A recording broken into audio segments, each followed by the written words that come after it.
നാട്ടുകാരുടെ മുന്നിൽ വലിയ പാട്ടുകാർ, മാന്യന്മാർ അല്ലേ? എന്തൊക്കെ വിശേഷങ്ങൾ? സുഖല്ലേ? ഞങ്ങൾ അടുത്ത ബന്ധുക്കളാണ് കേട്ടോ. നിന്നെ അന്ന് കല്യാണത്തിന് കണ്ടപ്പോഴേ എനിക്ക് സംശയം ഉണ്ടായിരുന്നു കേട്ടോടാ. കുറേ നാളായിട്ട് നീയൊക്കെ എന്നെയിട്ട് വട്ടം ചുറ്റിച്ചോണ്ടിരിക്കുക. നാട്ടുകാരുടെ വായിന്നും മേളിയിരിക്കുന്ന സാറുമാരുടെ വായിന്നും ഞാൻ കേട്ടതിനൊക്കെ ഇന്ന് ഞാൻ കണക്ക് തീർക്കും. എൻ്റെ വീട്ടിൽ നീയൊക്കെ കയറി അന്ന് മുതൽ ഞാൻ നിന്റെയൊക്കെ പുറകെ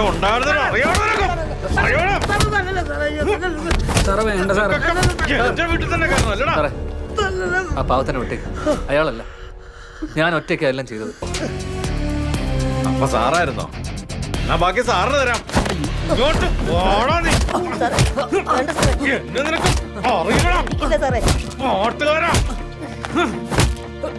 പറയണം, നീയാണോ ഇതെല്ലാം ചെയ്തത്? അത് മാത്രല്ല, ഞങ്ങൾ എല്ലാവരും കൂടെയാ ചെയ്തത്. സാറേ, ഈ കേസിൽ ഞങ്ങളെ തൂക്കിക്കൊല്ലാനൊന്നും പോകുന്നില്ല. കൂടിപ്പോയാൽ 1-2 വർഷത്തെ ശിക്ഷ, അത് ഞങ്ങൾ അനുഭവിച്ചോളാം. എന്നാലും സാറിന് ഞങ്ങൾ വെറുതെ വിടില്ല.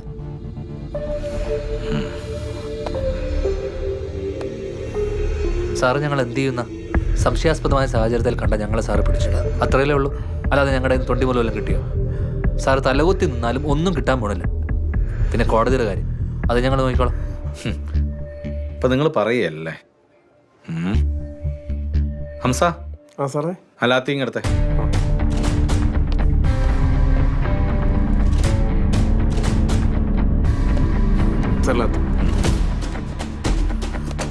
നിങ്ങളാരും പറയണ്ട, പക്ഷേ ഇവൻ പറയും, അല്ലെങ്കിൽ ഇവനെ കൊണ്ട് ഞാൻ പറയിപ്പിക്കും.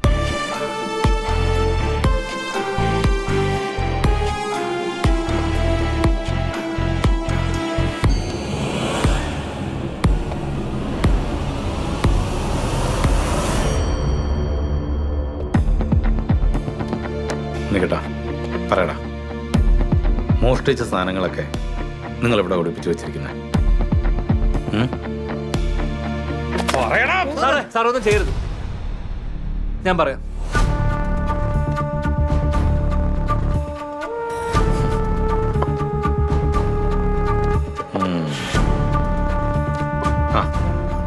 നന്ദി തന്നെ പറ. സാറേ, ഞങ്ങളെടുത്ത സാധനങ്ങളെല്ലാം ആ വീടിൻ്റെ പല സ്ഥലങ്ങളിലോ പരിസരത്തുള്ള പറമ്പുകളിലോ വെച്ചിട്ടുണ്ട്. ഓ, അപ്പൊ മോഷണമല്ല, എന്നെ മനഃപൂർവ്വം ബുദ്ധിമുട്ടിക്കുക എന്നുള്ളതായിരുന്നു ലക്ഷ്യം അല്ലേ? സാറേ, എൻ്റെ വീടിൻ്റെ അടുത്ത സാധനങ്ങളൊക്കെ എവിടെയെന്ന് ചോദിക്കും സാറേ. സാറേ, അവൻ്റെ വീട്ടിൽ നിന്ന് എടുത്ത സാധനമല്ല അവൻ്റെ വീടിൻ്റെ പുറകിൽ കുറ്റിക്കാട്ടിട്ടുണ്ട്, ഞങ്ങൾ എടുത്തിട്ടില്ല. ആ പാമ്പും കാട്ടില്ലോ? എന്നെ ഇങ്ങനെ ഉപദ്രവിക്കാൻ മാത്രം ഞാൻ നിന്നോടൊക്കെ എന്ത് തെറ്റാടാ ചെയ്ത്?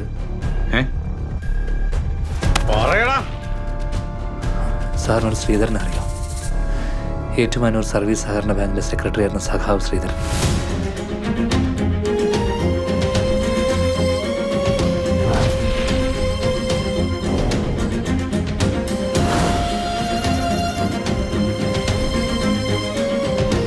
സാറ് കള്ളക്കേസ് കുടുക്കിയ ശ്രീധരന്റെ മകളാണ് ഞാൻ. എന്റെ അച്ഛനെ കൊന്നത് സാറല്ലേ? ഇല്ലാത്തൊരു മോഷണ കേസ് ഉണ്ടാക്കി എന്റെ അച്ഛനെ പിടിച്ചോണ്ട് പോയത് സാറല്ലേ? ഏറ്റുമാനൂർ സർവീസ് സഹകരണ ബാങ്കിൽ വൻ മോഷണം. ബാങ്ക് ലോക്കറിൽ സൂക്ഷിച്ചിരുന്ന 72 പവൻ സ്വർണ്ണമാണ് മോഷണം പോയത്. മകളുടെ കല്യാണ ആവശ്യത്തിന് വേണ്ടി സൂക്ഷിച്ചിരുന്ന സ്വർണം എടുക്കാൻ ബാങ്കിലെത്തിയപ്പോഴാണ് മോഷണവിവരം പ്രവാസിയായ ശ്രീ CJ തോമസ് അറിയുന്നത്. ലോക്കറിന്റെ ഒരു താക്കോൽ ഇടപാടുകാരും മറുതാക്കോൽ ബാങ്ക് സെക്രട്ടറിയുമാണ് സൂക്ഷിക്കാറ്. സാഹചര്യ തെളിവുകളുടെ അടിസ്ഥാനത്തിൽ ബാങ്ക് സെക്രട്ടറി ശ്രീ A ശ്രീധരനെ പോലീസ് അറസ്റ്റ് ചെയ്തെങ്കിലും പിന്നീട് ഉപാധികളോടുകൂടി സ്റ്റേഷൻ ജാമ്യത്തിൽ വിട്ടയച്ചു. കോട്ടയം കഞ്ഞിക്കുഴിയിൽ വാഹനാപകടം, 2 മരണം, കാറും ഓട്ടോറിക്ഷയും. തനിക്ക് എന്താണ് ഒരു കുറ്റബോധം? എന്തിനാണ് സാർ ഒരു പാവത്തിന് ഇങ്ങനെ ഉപദ്രവിക്കുന്നത്? എടോ, ഇത് രാഷ്ട്രീയമാണ്. സിമ്പതിക്കൊന്നും ഇവിടെ യാതൊരു സ്ഥാനവുമില്ല. തനിക്കറിയാലോ, ഇലക്ഷൻ അടുത്തിരിക്കുന്ന സമയമാണ്. ഈ സീറ്റിൽ എനിക്ക് പകരം ഇവന്റെ പേരാ സംസ്ഥാന കമ്മിറ്റിയിൽ പറഞ്ഞു കേൾക്കുന്നത്.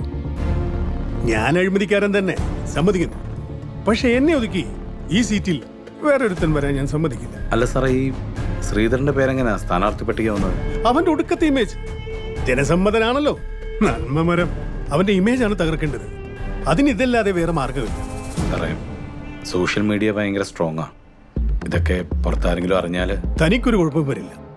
അതിനു വേണ്ടതെല്ലാം ഞാൻ ചെയ്തിട്ടുണ്ട്. താൻ കണ്ടില്ലേ, ചാനലിലെ മുഖ്യ വാർത്തയെല്ലാം ഇതാണ്. ബാക്കി നാളെ പത്രങ്ങൾ ആവശ്യമുള്ളൂ. അതോടെ പാർട്ടിയിൽ ശ്രീധരൻ തീരും. താൻ ഈ കാര്യത്തിൽ എന്റെ കൂടെ നിന്നേ പറ്റൂ. താൻ വിഷമിക്കണ്ട. തന്നെ കാണേണ്ട പോലെ ഞാൻ കാണും. പിന്നെ റിട്ടയർഡ് ആവുന്നതിന് മുൻപ് മിനിമം ഒരു SP റാങ്കെങ്കിലും വേണ്ടടൂ. വേണ്ട സാറേ, ഇതിന്റെ പങ്ക് എനിക്ക് വേണ്ട.